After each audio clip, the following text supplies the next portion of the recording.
Hello guys, good noon. Luto tayo ng ginisang sprout munggo yan. Tingnan muna natin yung karne. Tapos ito mga ingredients guys. Tapos ito yung sprout munggo. Yan. Before that, ano muna dito. Ano muna. Natin ng oil para hindi masyadong mataba.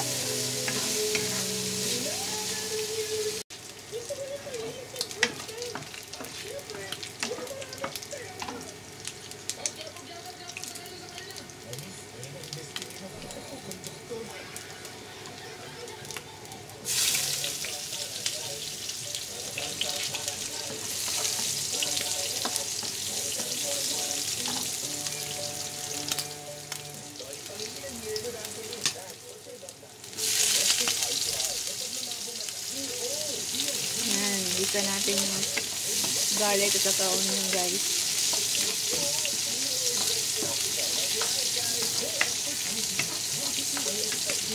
Yan. Halo-halo na natin lahat. And then itong kamatis. Iba naman yung style kapag luto guys. Pero ayan. Basta maluto lang siya. Okay na yun. Sarap. Wala yun. Hinahin natin yung apoy para may ma-gusta.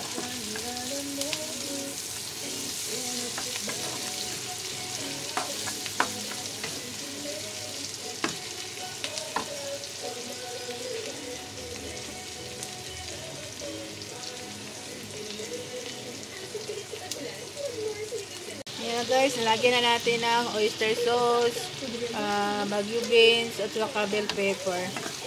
Igisa na natin yung lahat. Tapos,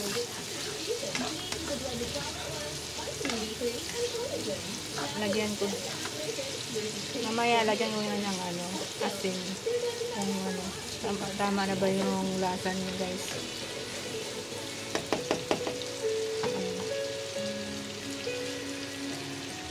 Hintayin na natin maluto yung Baguio beans. Saka ilagay natin yung sprout munggo. Pagkatapos, lagyan natin ng soy sauce. Konti. Ayan na. Iyan naman natin. Halo-halo. Mikos-mikos.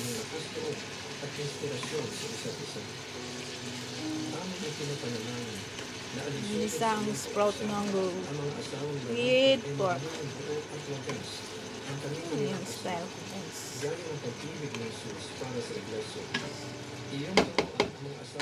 Tapos takpan natin. Yan. Busi na yung upoy. Mga 3 lang. Yan.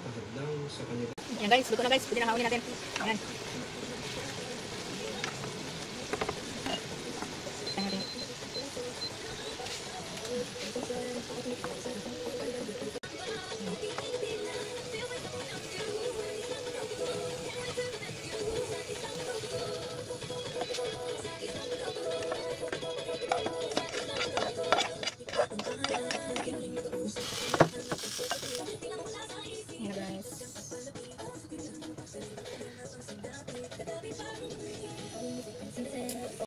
Yan guys, yung ginisang sprout munggo with pork. Thank you guys. Thank you for watching my cooking.